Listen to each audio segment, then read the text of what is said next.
my lord.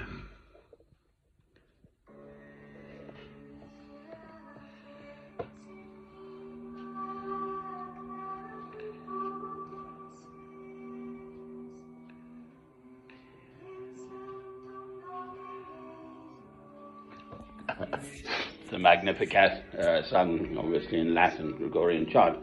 Right, now, big guns out today, all the Bibles. My usual international version. This one was given me, well, that's another one given me by the vicar's wife, minister's wife. It's a King James version and another King James with the covers actually in shittim wood, which is acacia wood with a beautiful yellow flower and thorns, but it's a very hard wood, and it was the wood specified for the Ark of the Covenant by God. So here we go. More of my sort of stuff rather than ranting on about the wicked old world in which I live.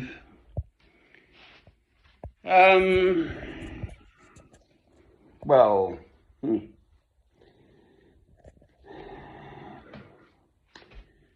world going to hell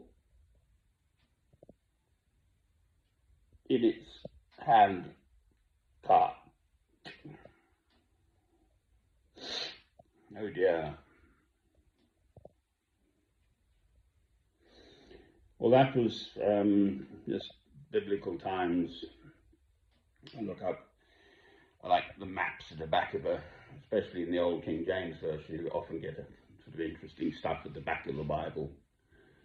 So ancient times, that is flood. So I've just checked it. So Noah was the great grandfather of Abraham.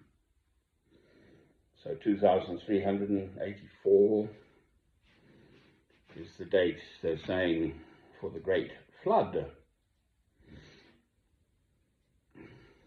Before BCE, before the Christian era. Canaan was there. The Canaanites were there. The Amalekites, I think, had turned up, or I thought he was more 1500 before Christ. Anyway, there's all this ancient history in that area. Mesopotamia was, and Iraq, Syria, Lebanon, and so on, and Jordan, northern Saudi Arabia, across to Egypt, across to the River Nile, I think it's right across to Libya and Tunisia and so on. So human history goes back into that area, region in the world for thousands of years.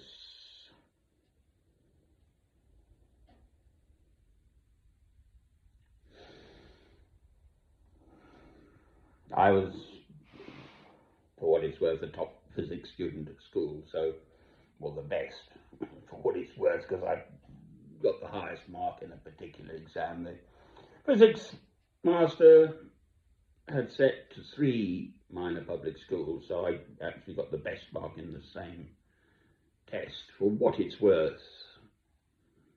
So I was good at physics anyway, but no mind. 10 to the minus 42 seconds, they seem to be able to go that far back, these astrophysics types. To the Big Bang, what happened before the Big Bang, no one's got an answer to that one. And then 10 to the power of 100 noughts years into the future, again, there's somehow they work out that the whole universe, the energy, the entropy of the universe, which is generally accepted, is expanding, 13.8 thousand million years old, all of that. 92,000 million light years across, so that's the distance. I don't know how they work this stuff out. Anyway, what's outside the Big Bang is a balloon. Well, if it's a balloon, must be in a room somewhere. So there's an even bigger world out there. So brilliant. No one's got the answers to any of that stuff. So there.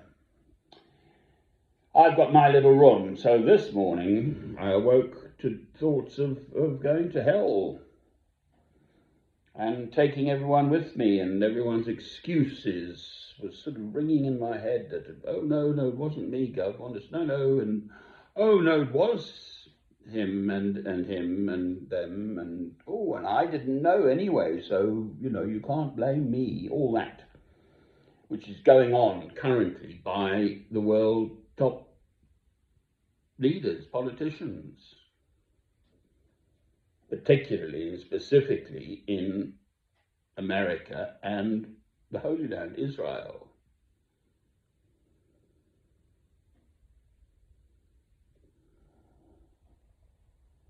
All this blasted stuff in America with Epstein and his associates, or not, or power blooming stuff and messing around with young girls, and oh, for heaven's sake.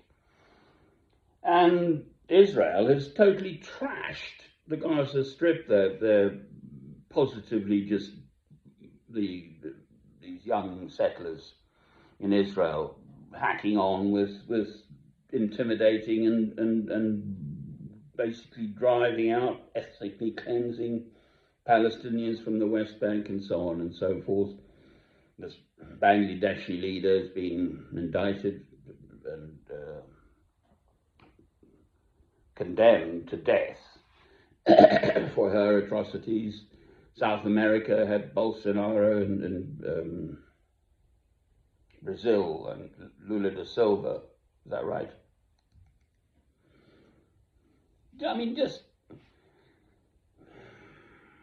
as I say, the world going to hell in its handcart. Well, yes, that's our time frames, but as I say, God's time frame is just completely out with this churn, looking at, let's say, back to the Canaanites, which I believe are 11,500 years ago,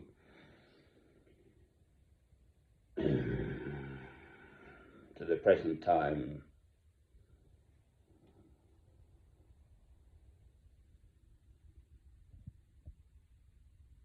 Even look at geological time, millions of years. That's God. It's in the rocks and the Ammonites, sort of, and ice ages and all of that stuff. That's God too. Anyway, one lives in today. So Hitler was getting on with his stuff.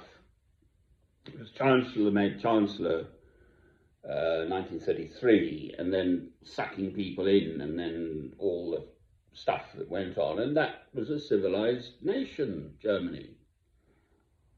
At the very least, they produced Beethoven, Ludwig van Beethoven, the only person who created 2 notes or more worth listening to. Oh, I love my Beethoven, there we go. The 32 piano sonatas and the symphonies, obviously, and the piano concerti and actually the late string quartets. Now, so where does that leave us? Well, in America specifically, all the people who've gone along with the current awful little man, the current president of the United States of America, whose name I will not say.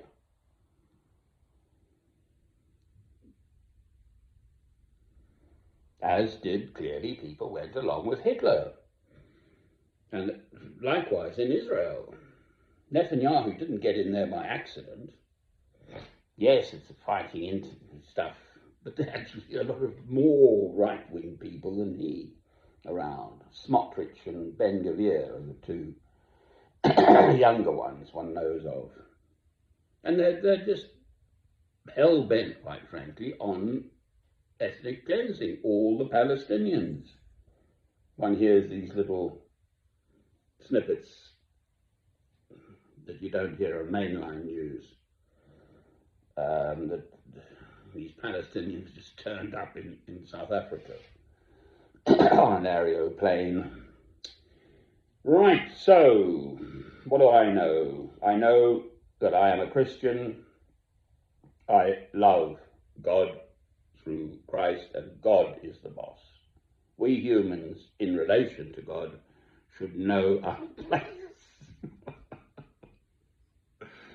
Sorry, I laughed because of that very good skit about the class system in Britain with John Cleese and then the two Ronnies. John Cleese, obviously the tall one, Ronnie Barker, the middle-sized one, Ronnie Corbett, the small one, and Ronnie, the Cleese says, I am the big cheese, so he was like the lords and ladies lot, the upper class, I'm upper class. And old Ronnie Barker says, I know my place, I'm middle class. No, says, I look up to him, and I look down on him, I'm middle class. And Ronnie Barker says, I know my place. It's a good skit. Yeah. I see this fellow Jimmy Kimmel in America. He's a late night chat show comedian, more not chat show host so much. But anyway, just riffing off the absolute ludicrous stuff. What comes out of that man's mouth? I mean, I absolutely try not to listen to him. If he comes on to the radio or the news or anything, I just fast forward or turn him off. The current president of the United States of America, you can't believe a word he says. They fact check him later, and it's just the exact opposite or something completely different. I mean, it's just appalling. I'm afraid I was brought up, an honest man has no superior. That's mother's milk to me. Now, I suppose there are occasions, well, there are, where one might be, as the saying goes, economical with the truth. Why, you don't necessarily say everything you know for perfectly reasonable, kind of sensible diplomatic reasons. You don't necessarily blurt out certain stuff to certain people at certain times. But when push comes to shove, you jolly well tell the truth. The whole truth, and nothing but the truth, as they say in an English court. Right, enough of this ramble. It's what I sense as a Christian. It's actually a time for rejoicing, or at least the budding shoots of rejoicing, if we are truly living in the end times now, with all this stuff going on, wars and rumours of wars, natural disasters, man-made disasters, and so on and so forth. So the end time passages are in the Gospels of Matthew, Mark, and Luke, not in John. I don't know why that is.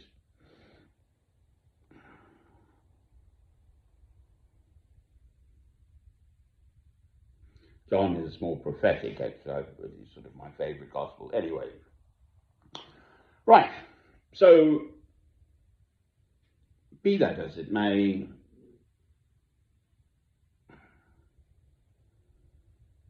this business in the Holy Land, they've just ratified this peace plan of that awful little man, the President of the United States of America, that one, which he wrote on the back of a fag packet, quite frankly. There was no consultations or proper, these, genuine scholars and negotiating types who understand the implications, know the history, know the implications to this group and that group and how things work out and the historical relevance and all the rest of it. Oh, the 20 points. And there are no timelines. I mean, I've just heard it completely rubbished by scholars.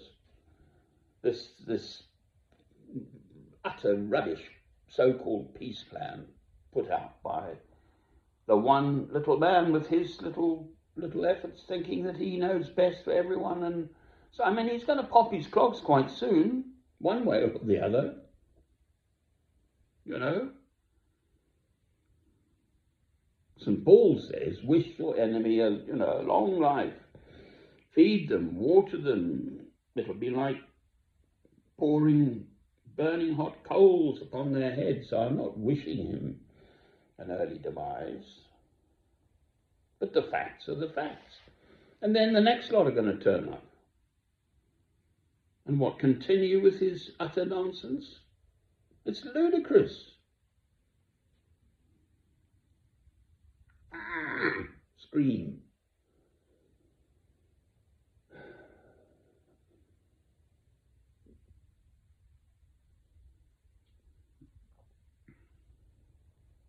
I rack my brains. Is there anything more that I, me, myself, can do? What's the point of going down and getting arrested on a protest march for standing up for Palestine? And there's all sorts of stuff going on around that you're anti-Semitic, and universities and trying to control the curricula and so on at universities and what's taught, and oh, please.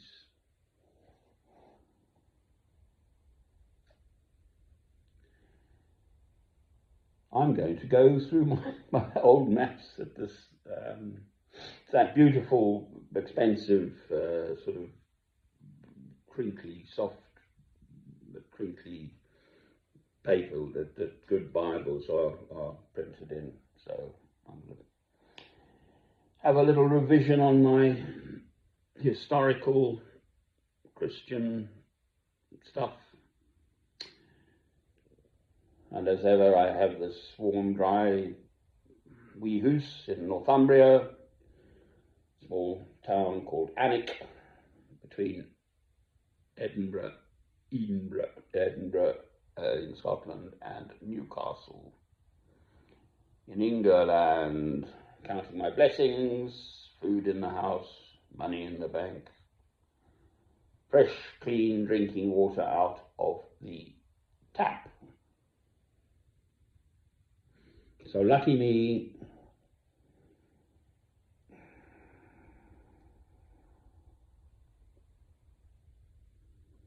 Ordinary people should rise up, as I believe they are in America, against this sort of tyranny of the current setup.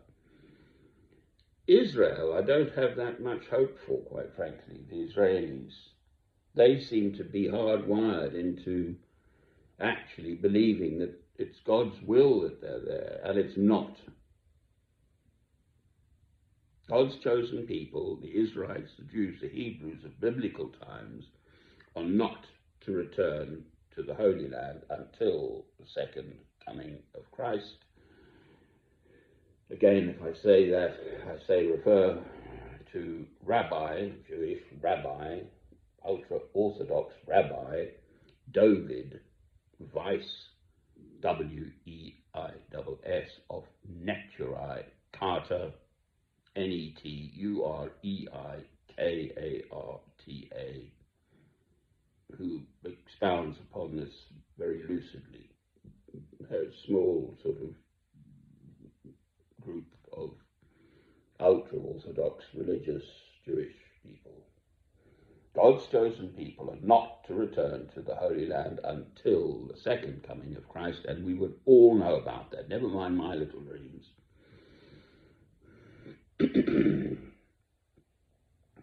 Okay, the Holy Spirit will come to the whole world as and when God wills it. Amen.